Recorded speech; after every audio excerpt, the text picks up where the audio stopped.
የማንቸስተር ዩናይትድ ትንሣኤ፣ የቤንጃሚን ሼሽኮ ግስጋሴና የኦልድ ትራፎርድ አዲሱ ዘመን። ጊዜው እየመጣ ነው። የሶስት ዓመት ጨለማና የትንሣኤው ብርሃን እየታየ ይመስላል። ታላቁ ማንቸስተር ዩናይትድ የመጨረሻዎቹ 3 ዓመታት እንደ ረጅም ሌሊት የከበዱ ነበሩ። ከ2022-23 የውድድር ዘመን በኋላ ክለቡ ወደ መሪዎቹ ተርታ ለመመለስ ያደረገው ሙከራ ሁሉ ሳይሳካ ቆይቷል። እንዲያውም ባለፈው ወር እንኳን ቡድኑ ሲንገዳገድ ብዙዎች ዩናይትድ ዳግም ወደ ቀድሞ ክብሩ አይመለስም ብለው ደምድመውም ነበርም። ባለፈው የ2024-25 የውድድር ዘመን እስከ 15ኛ ደረጃ ዝቅ ብሎ የነበረው ክለቡም ዛሬ በ2026 ግን ታሪክን እየቀየረ ይገኛል።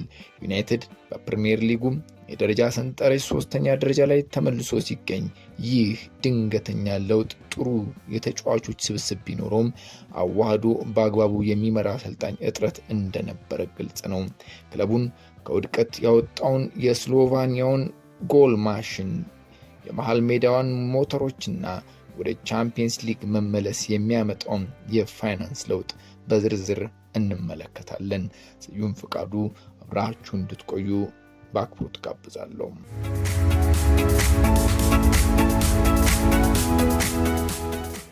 ቤንጃሚን ሼሽኮ የለውጡ ቁልፍ።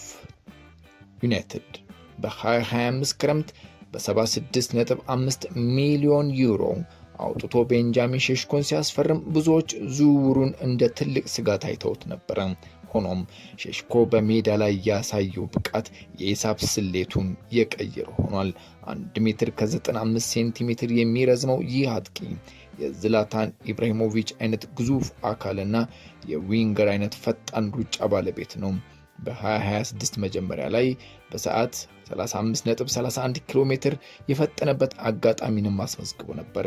ተከላካዮች በቁመቱ ብቻ ሳይሆን በፍጥነትም ሊያቆሙት እንደማይችሉ አረጋግጧል።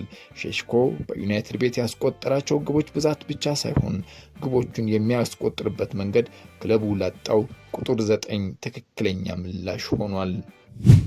የመሃል ሜዳው ስልታዊ ጥምረት ብሩኖ ሜኖና ካስሜሮ ከሩበን አሞሪም መሰናበት በኋላ ድንቅ ጥምረት እያሳዩ ያለበት ነው። አንድ አጥቂ ስኬታማ እንዲሆን ከጀርባው ያሉ አጋዥ ኃይሎች ወሳኝ ናቸው። በዩናይትድ ትንሣኤ ውስጥ የሶስት ተጫዋቾች ጥምረት እንደ ዋና ምክንያት ይጠቀሳል። ብሩኖ ፈርናንዴዝ የክለቡ ካፒቴንና ፈጣሪም ነው። ብሩኖ በሜዳ ላይ የሚፈጥራቸው የግብ ዕድሎች ሼሽኮን በሊጉ አደገኛ አጥቂ እንዲሆን ረድተውታል። በግሉም በአጠቃላይ በክለብ ውስጥ እስካሁን ከመጣበት ጊዜ አንስቶ 100 ኳሶችን አቀብሎ 105 በማግባት በክለቡ ታሪክ በሁለቱም ዘርፍ 100ን የተሻገረ የመጀመሪያው ተጫዋች ሆኗል። ኮቢ ሜኑ ወጣቱ ኮከብ ሜኑ ኳስን የማሰራጨትና ጨዋታን የመቆጣጠር ብቃቱ ዩናይትድ በከፍተኛ ጫና ውስጥ እንኳን ሳይደናገጥ እንዲጫወት አስችሎታል። የካስሜሮ ልምድና ተከላካይ መስመሩን የመጠበቅ ብቃት ወጣቶቹ ተጫዋቾች በነፃነት ወደፊት እንዲጠጉ ጋሻ ሆኗቸዋል። ካስሜሮ ይህ የልምድና የወጣትነት ጥምረት ነው ዩናይትድን ከ3 ዓመት በኋላ ወደ መሪዎቹ ተርታ የመለሰው። የቻምፒየንስ ሊግ ፋይናንስ እና የ25 በመቶ ህግ ዳግም መታየት ጀምሯል። በዩናይትድ ቤት ወደ ቻምፒየንስ ሊግ መመለስ ለዩናይትድ ከክብር በላይ ትልቅ የፋይናንስ ትርጉምም አለው። በክለቡ ውስጥ የቻምፒየንስ ሊግ አንቀጽ ዩኤፋ ቻምፒየንስ ሊግ ክላውዥ የሚባል መዋቅር አለ። ቡድኑ በአውሮፓ ታላላቅ መድረክ ላይ ሳይሳተፍ ሲቀር የተጫዋቾች ደሞዝ በ25 ከመቶ እንዲቀንስ ይደረጋል።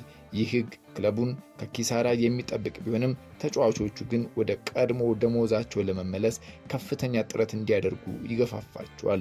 ዩናይትድ 3ኛ ደረጃን ይዞ ወደ ቻምፒየንስ ሊግ መመለሱም ቤንጃሚን ሼሽኮ አሁን በሳምንት የሚያገኘው 160,000 ፓውንድ ሲሆን በቀጥታ ወደ ቻምፒየንስ ሊግ የሚያልፍ ከሆነ ወደ 220,000 ፓውንድ ያድጋል። ብሩኖ ፈርናንዴዝም ደሞዙ ወደ 300,000 ፓውንድ ከፍ ይላል። ካስሜሮም አሁን ካለበት 262,500 ተነስቶ ወደ 350,000 ፓውንድ ይመለሳል። ይህ የገንዘብ ማበረታቻ ተጫዋቾች በሜዳ ላይ ለሚያሳዩት ከፍተኛ ተነሳሽነት አንዱ ምክንያት ይሆን ያስብላል። ዩናይትድ ወደ አውሮፓ ታላቅ መድረክ መመለሱ በዓመት ከ30 ሚሊዮን በላይ ተጨማሪ የደሞዝ ወጪ ቢጠይቅም የክለቡ ገቢ ግን ከዚያ በላይም ይጨምራል። ሼሽኮ ከአርቢ ሌይፕዚግ ለማምጣት ያወጣው 76.5 ሚሊዮን ዩሮ ብዙዎችን አነጋግሮ ነበር። ነገር ግን በውሉ ላይ እንደተቀመጠው ሼሽኮ ግቦችን ባስቆጠረ ቁጥርና ቡድኑ ለቻምፒየንስ ሊግ ባለፈ ቁጥር አርቢ ሌይፕዚግ ተጨማሪ 8.5 ሚሊዮን ፓውንድ ቦነስ ያገኛል። ማንቸስተር ዩናይትድ ሶስተኛ ደረጃን መያዙ ለጀርመኑ ክለብ ተጨማሪ ገንዘብ የሚያስገኝ ቢሆንም ለዩናይትድ ግን ትልቅ ትርፍ ነው ማለት ይቻላል። የሼሽኮ የገበያ ዋጋ በአሁኑ ሰዓት ከ100 ሚሊዮን ዩሮ በላይ ተገምቷል። ይህ ማለት ዩናይትድ ለወደፊት ትልቅ ሀብት በእጁ ይዟል ማለት ነው። የ22 ዓመቱ አጥቂም ማንቸስተር ዩናይትድ ከ3 ዓመታት በኋላ ወደ መሪዎቹ ተርታ መመለሱ ለደጋፊዎች ትልቅ የትንሣኤ ብርሃን ነው። ሶስተኛ ደረጃ መያዝ ብቻ ሳይሆን ቡድኑ እያሳየ ያለው የመናበብ ብቃት እና የሼሽኮ ግብ አዳኝነት ለ2026-27 የውድድር ዘመን ለዋንጫ የሚፎካከር ቡድን ለመሆኑ ማሳያ ነው። እናንተስ የዩናይትድ ትንሣኤ በዘላቂነት ይቀጥላል ብላችሁ ታስባላችሁ? ሼሽኮ በቀጣይ ዓመት የሊጉ ኮከብ ግባግቢ መሆንስ ይችል ይሆን? በገለልተኛነት አስተያየታችሁን ኮመንት ላይ ጻፉልን። ቪዲዮውን ላይክ እና ሰብስክራይብ ማድረጋችሁንም እንዳትረሱ። በቀጣይ ቪዲዮ እስክንገናኝ ሰላም።